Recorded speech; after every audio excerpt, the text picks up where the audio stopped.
शांताकारं भुजंगशयनं पद्मनाभं सुरेशं विश्वाधारं गगनसदृशं मेघवर्णं शुभांगं लक्ष्मीकान्तं कमलनयनं योगिभिर्ध्यानगम्यं वंदे विष्णु भवभयहरं सर्वलोकैकनाथं। मंगलम भगवान विष्णु मंगलम गरुड़ध्वज मंगलम पुंडरीकाक्ष मंगलाय तनोहरि। ओम नमो भगवते वासुदेवाय। आज का दिन आप सभी के लिए मंगलमय हो। आज फागुन कृष्ण प्रतिपदा है। आइए सुनते हैं फागुन मास कथा का पहला अध्याय। आज की कथा में श्री मैत्रेय जी कहते हैं, विदुर जी, इतना कहकर भगवान शंकर मौन हो गए। उन्होंने देखा कि दक्ष के यहाँ जाने देने अथवा जाने से रोकने दोनों ही अवस्थाओं में सती के प्राण त्याग की संभावना है। इधर सती जी भी कभी बंधुजनों को देखने जाने की इच्छा से बाहर आती और कभी भगवान शंकर रुष्ट न हो जाएं, इस शंका से फिर लौट जाती। इस प्रकार कोई एक बात निश्चित न कर सकने के कारण वे द्विधा में पड़ गईं और चंचल हो गईं। बंधुजनों से मिलने की इच्छा में बाधा पड़ने से वे बड़ी अनमनी हो गईं। स्वजनों के स्नेहवश उनका हृदय भर आया और वे आंखों में आंसू भरकर अत्यंत व्याकुल हो रोने लगी। उनका शरीर थर थर कांपने लगा और वे अप्रीतम पुरुष भगवान शंकर की ओर इस प्रकार रोषपूर्ण दृष्टि से देखने लगी मानो उन्हें भस्म कर देंगी।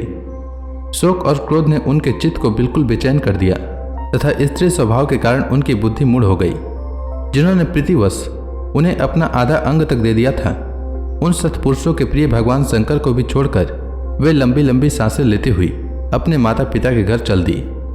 सती को बड़ी फुर्ती से अकेली जाते देख श्री महादेव जी के मणिमान एवं मद आदि हजारों सेवक भगवान के वाहन ऋषभ राज को आगे कर तथा और भी अनेकों पार्षद और यक्षों को साथ ले बड़ी तेजी से निर्भयता पूर्वक उनके पीछे हो लिए। उन्होंने सती को बैल पर सवार करा दिया तथा मौना पक्षी, गेंद, दर्पण और कमल आदि खेल की सामग्री, श्वेत छत्र, चंवर और माला आदि राज चिन्ह तथा दुंदुभि, शंख और बांसुरी आदि गाने बजाने के सामानों से सुसज्जित हो वे उनके साथ चल दिए। तदंतर सती अपने समस्त सेवकों के साथ दक्ष की यज्ञशाला में पहुंची। वहां वेद ध्वनि करते हुए ब्राह्मणों में परस्पर होड़ लग गई थी कि सबसे ऊंचे स्वर में कौन बोले। सब और ब्रह्मर्षि और देवता विराजमान थे तथा जहां तहां मिट्टी, काठ, लोहे और सोने के पात्र रखे हुए थे। वहां पहुंचने पर पिता के द्वारा सती की अवहेलना हुई। यह देख यज्ञकर्ता दक्ष के भय से सती की माता और बहनों के सिवा किसी भी मनुष्य ने उनका कुछ भी आदर सत्कार नहीं किया। अवश्य ही उनकी माता और बहिनें बहुत प्रसन्न हुई और प्रेम से गदगद होकर उन्होंने सती जी को आदरपूर्वक गले लगाया। किंतु सती जी ने पिता से अपमानित होने के कारण बहनों के कुशल प्रश्न सहित प्रेमपूर्ण वार्तालाप तथा माता और मौसियों के सम्मानपूर्वक दिए हुए उपहार और सुंदर आसन आदि को स्वीकार नहीं किया। सर्वलोकेश्वरी देवी सती का यज्ञ मंडप में तो अनादर हुआ ही था। उन्होंने यह भी देखा कि उस यज्ञ में भगवान शंकर के लिए कोई भाग नहीं दिया गया है और पिता दक्ष उनका बड़ा अपमान कर रहा है। इससे उन्हें बहुत क्रोध हुआ। ऐसा जान पड़ता था मानो वे अपने रोष से संपूर्ण लोगों को भस्म कर देंगे। दक्ष को कर्म मार्ग के अभ्यास से बहुत घमंड हो गया था। उसे शिव जी से द्वेष करते देख जब सती के साथ आए हुए भूत उसे मारने को तैयार हुए तो देवी सती ने उन्हें अपने तेज से रोक दिया और सब लोगों को सुनाकर पिता की निंदा करते हुए क्रोध से लड़खड़ाती हुई वाणी में कहा। देवी सती ने कहा, पिताजी, भगवान शंकर से बड़ा तो संसार में कोई भी नहीं है। वे तो सभी देहधारियों के प्रिय आत्मा हैं। उनका न तो कोई प्रिय है न अप्रिय, अतएव उनका किसी भी प्राणी से वैर नहीं है। वे तो सबके कारण एवं सर्वरूप हैं। आपके सिवा और ऐसा कौन है जो उनसे विरोध करेगा। द्विजवर, आप जैसे लोग दूसरों के गुणों में भी दोषी देखते हैं, किंतु कोई साधु पुरुष ऐसा नहीं करते। जो लोग दोष देखने की बात तो अलग रही, दूसरों के थोड़े से गुणों को भी बड़े रूप में देखना चाहते हैं, वे सबसे श्रेष्ठ हैं। खेद है कि आपने ऐसे महापुरुषों पर भी दोष रोपण ही किया। जो दुष्ट मनुष्य इस स्वरूप जड़ शरीर को ही आत्मा मानते हैं, वे यदि ईर्ष्यावश सर्वदा ही महापुरुषों की निंदा करें तो यह कोई आश्चर्य की बात नहीं है, क्योंकि महापुरुष तो उनकी इस चेष्टा पर कोई ध्यान नहीं देते, परंतु उनके चरणों की धूलि उनके इस अपराध को नष्ट कर उनका तेज नष्ट कर देती है। अतः महापुरुषों की निंदा जैसा जघन्य कार्य उन दुष्ट पुरुषों को ही शोभा देता है, जिनका शिव या 2 अक्षरों का नाम प्रसंगवश एक बार भी मुख से निकल जाने पर मनुष्यों के समस्त पापों को तत्काल नष्ट कर देता है और जिनकी आज्ञा का कोई भी उल्लंघन नहीं कर सकता। अहो, उन्हीं पवित्र कीर्ति मंगल में भगवान शंकर से आप द्वेष करते हैं। अवश्य ही आप अमंगल रूप हैं। अरे, महापुरुषों के मन मधुकर ब्रह्मानंदमय रस का पान करने की इच्छा से जिनके चरण कमलों का निरंतर सेवन किया करते हैं और जिनके चरणारविंद सकाम पुरुषों को उनके अभिष्ट भोग भी देते हैं, उन विश्व बंधु भगवान शिव से आप वैर करते हैं। वे केवल नाम मात्र के शिव हैं, उनका वेश अशिव रूप अमंगल रूप है। इस बात को आपके सिवा दूसरे कोई देवता संभवतः नहीं जानते, क्योंकि जो भगवान शिव शमशान भूमिस्थ नर मुंडों की माला, चिता के भस्म और हड्डियां पहने जटा बिखरे भूत पिशाचों के साथ शमशान में निवास करते हैं, उन्हीं के चरणों पर से गिरे हुए निर्माल्य को ब्रह्मा आदि देवता अपने सिर पर धारण करते हैं। यदि निरंकुश लोग धर्म मर्यादा की रक्षा करने वाले अपने पूजनीय स्वामी की निंदा करें तो अपने में उसे दंड देने की शक्ति न होने पर कान बंद करके वहां से चला जाए, और यदि शक्ति हो तो बलपूर्वक पकड़कर उस बकवाद करने वाले की अमंगल रूप दुष्ट जीवा को काट डालें।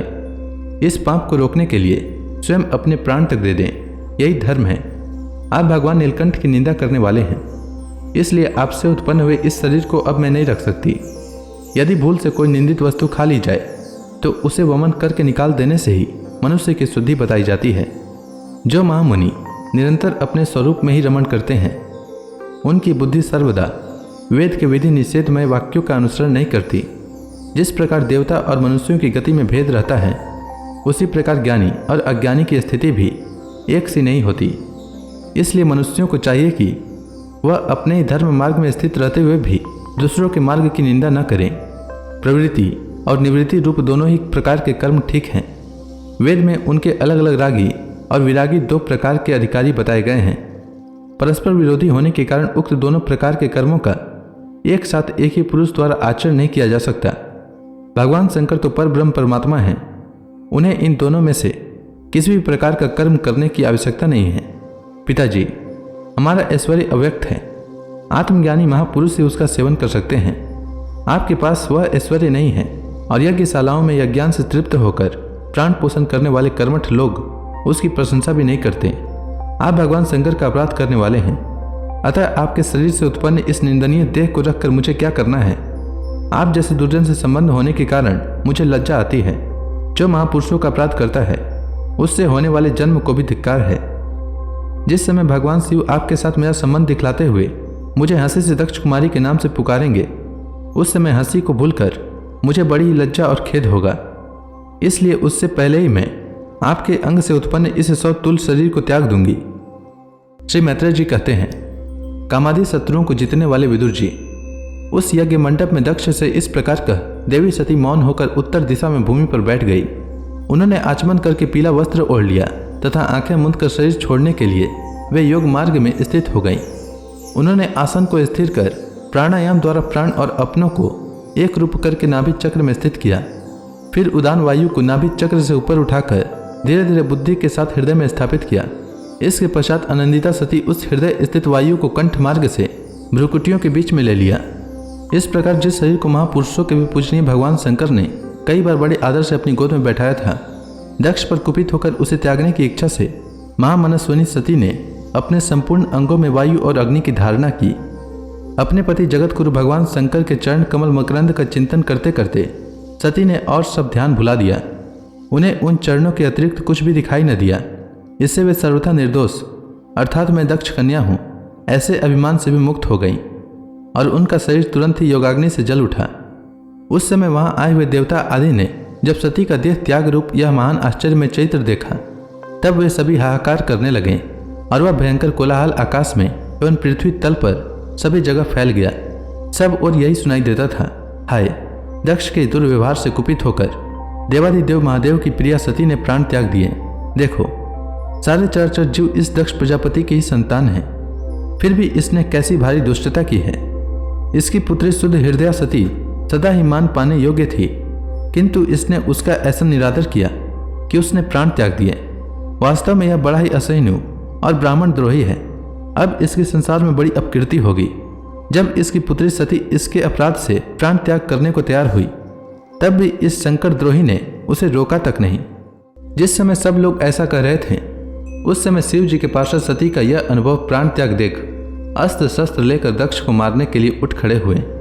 उनके आक्रमण का वेग देखकर भगवान भृगु ने यज्ञ में विघ्न डालने वालों को नाश करने के लिए अफतम रक्ष इत्यादि मंत्र का उच्चारण करते हुए दक्षिणाग्नि में आहुति दी। भृगु ने ज्यों ही आहुति छोड़ी कि यज्ञ कुंड से ऋभु नाम के हजारों तेजस्वी देवता प्रकट हो गए। इन्होंने अपनी तपस्या के प्रभाव से चंद्रलोक प्राप्त किया था।